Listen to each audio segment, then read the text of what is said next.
Hello friends, आज के class में आप सभी का स्वागत है। जैसा कि मैं आपको लोदी वंश बता रहा था और जो कि दिल्ली सल्तनत का सबसे अंतिम राजवंश है। और लोदी वंश में भी मैं दो शासकों के बारे में आपको बता चुका हूँ। ठीक, सिकंदर लोदी और बहलोल लोदी। तो पीछे के क्लास में मैंने सिकंदर लोदी के बारे में बताया था। ठीक, तो आज हम सिकंदर लोदी के पुत्र के बारे में पढ़ेंगे, यानी इब्राहिम लोदी के बारे में पढ़ेंगे, जो कि दिल्ली सल्तनत का अंतिम शासक था और लोदी वंश का भी अंतिम शासक था। ठीक, इब्राहिम लोदी। इब्राहिम लोदी सिकंदर लोदी का सबसे बड़ा पुत्र था। ठीक, तो सबसे बड़ा पुत्र था, इस कारण उसको गद्दी मिल गई।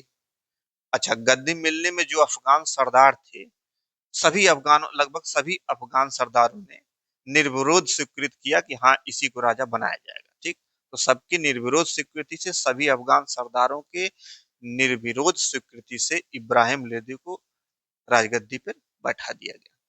लेकिन उन्हीं में से कुछ अफगान सरदार थे जो चाहते, अपने हित में, अपने स्वार्थ के चक्कर में राज्य का बंटवारा चाहते थे। तो उन्होंने क्या किया कि इब्राहिम लोदी के जो भाई थे, जलाल खां, उन सरदारों ने जलाल खां को जौनपुर ले जाकर जौनपुर का क्या बना दिया, प्रमुख बना दिया। अच्छा, जब जौनपुर का प्रमुख बना दिया तो ये बात इब्राहिम लोदी को नागवार गुजरी।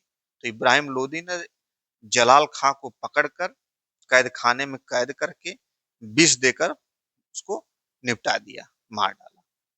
तो अब इब्राहिम लोदी गद्दी पे, अच्छे से गद्दी पे बैठ गया है। सबका जो जितने भी लोग संघर्ष कर रहे थे, मारकाट सबको निपटा के इब्राहिम लोदी गद्दी पर बैठ गया। ठीक, जब गद्दी पे बैठ जाएगा तो दिमाग में आएगा कि भाई चलिए चलते हैं कहीं कोई क्षेत्र जीतते हैं। तो सबसे पहले कहाँ जाता है? ग्वालियर जाता है। 1518 में ग्वालियर जाता है और ग्वालियर को अच्छी तरह से विजित करता है, यानी ग्वालियर जीत लेता है। ठीक, तो जब ग्वालियर जीत लेता है, जो ग्वालियर अभियान में ग्वालियर जब विजित कर लेता है, तो इसका मन बढ़ जाता है। तो उसी वर्ष क्या करता है, मेवाड़ का भी अभियान शुरू कर देता है। ठीक, मेवाड़ में भी जाता है। अच्छा, मेवाड़ में जब जाता है, भाई ग्वालियर जीत लिया है, कोई भी व्यक्ति एक जगह जीत लिया तो उत्साहित हो जाएगा।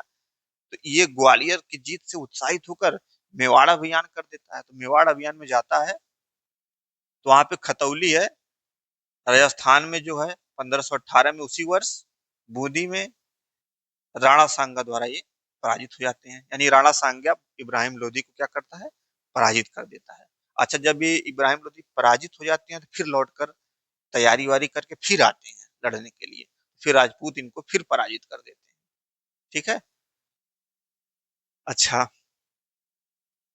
तो खतौली 1518 राजस्थान बूंदी राणा सांगा द्वारा पराजित, ये मेवाड़ का अभियान है।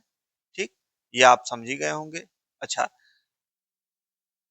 इब्राहिम लोदी जो था, कुछ अफगान सरदारों को नापसंद करता था। कुछ अफगान सरदारों को तो मरवा दिया और कुछ लोगों को उनके पद से पदच्युत कर दिया। तो अब ये चीजें, ये इसकी कठोरता को देखकर, इसी की कठोरता को देखकर, इसी उदंड व्यवहार को देखकर, इब्राहिम लोदी के इसी उदंड व्यवहार को देखकर, इब्राहिम लोदी के एक चाचा थे आलम खान, और लाहौर के एक राज्यपाल थे जिनका नाम था दौलत खां। लाहौर के राज्यपाल का नाम क्या था? दौलत खां। और इनके चाचा का क्या नाम था? आलम खां।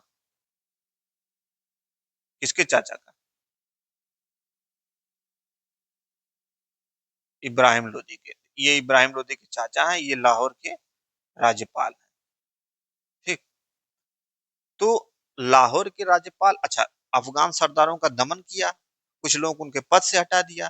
तो उन्हीं में ये दौलत खां भी थे, लाहौर के राज्यपाल थे, और ये आलम खां उनके चाचा थे। ये इन दोनों लोगों इसके क्रियाकलाप से, इब्राहिम लोदी के क्रियाकलाप से एकदम त्रस्त हो गए थे। तो इन्होंने क्या किया कि जो काबुल का शासक जो बाबर था, बाबर को इन दोनों ने दिल्ली पर आक्रमण करने के लिए आमंत्रित किया कि आओ भाई, इसका मन ज्यादा बढ़ गया इब्राहिम लोदी का, आओ इस पे आक्रमण करो, जीतो। तो अफगान जब जब पानीपत का तो आता है बाबर, युद्ध करता है। और जब पानीपत का प्रथम युद्ध होता है तो जितने भी अफगान सरदार होते हैं, वो इनका साथ, इब्राहिम लोदी का साथ नहीं देते हैं, बल्कि किसका साथ देते हैं? बाबर का साथ देते हैं। तो बाबर द्वारा ये पानीपत के प्रथम युद्ध में बाबर द्वारा 21 अप्रैल 1524 को बाबर द्वारा ये पराजित हो जाते हैं और बाबर इनको उसी युद्ध के मैदान में ही इनको मार डालता है, इब्राहिम लोदी को।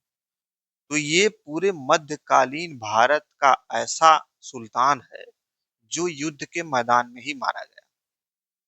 एक ऐसा सुल्तान है जो युद्ध के मैदान में मारा गया। कौन? इब्राहिम लोदी। ठीक। इस प्रकार लोदी वंश समाप्त होता है और आ जाते हैं बाबर। बाबर माने मुगल वंश। तो बाबर उस समय कहाँ का शासक था? उस समय बाबर बाबर उस समय काबुल का शासक था। बाबर को किसने बुलाया? दौलत खां और आलम खां ने बुलाया दिल्ली पर आक्रमण करने के लिए। दौलत खां कौन था? लाहौर का राज्यपाल था। आलम खां कौन था? इब्राहिम लोदी के चाचा थे। ठीक। तो इब्राहिम लोदी को मारकर, बाबर मारकर पानीपत के प्रथम युद्ध में मुगल वंश की नींव रखता है और आगे अब इसके आगे मुगल वंश स्टार्ट होगा। ठीक। लेकिन अभी मुगल वंश हम सभी को नहीं पढ़ना है। क्यों? क्योंकि इसके बाद मैं आपको एक ऐसे कवि के बारे में बताऊंगा, लेखक के बारे में बताऊंगा, उसका नाम है अमीर खुसरो। अभी तक मैंने जितने भी राजाओं के बारे में बताया उन सभी राजाओं से एकदम ये कम नहीं है अमीर खुसरो। अमीर खुसरो उन सभी लगभग जितने इंपॉर्टेंट राजा सभी हैं उतने इंपॉर्टेंट अमीर खुसरो हैं। तो आगे के लेक्चर में हम अमीर खुसरो के बारे में पढ़ेंगे। ठीक। और फिर मैंने आपको ये भी बताया था कि दिल्ली सल्तनत का धीरे धीरे पतन स्टार्ट हो जाता है मोहम्मद बिन तुगलक के ही काल से और छोटे छोटे प्रांतीय राजवंश स्वतंत्र होने लगते हैं। ठीक। तो यानी कि अब जब हम लोग अमीर खुसरो को पढ़ लेंगे तो उसके बाद हम किसको पढ़ेंगे? प्रांतीय राजवंशों के बारे में पढ़ेंगे। क्योंकि मोहम्मद बिन तुगलक के ही काल से जौनपुर तमाम धीरे धीरे राज्य अलग अलग प्रांतीय राजवंश होते चले गए। उत्तर भारत में अलग, दक्षिण भारत में अलग।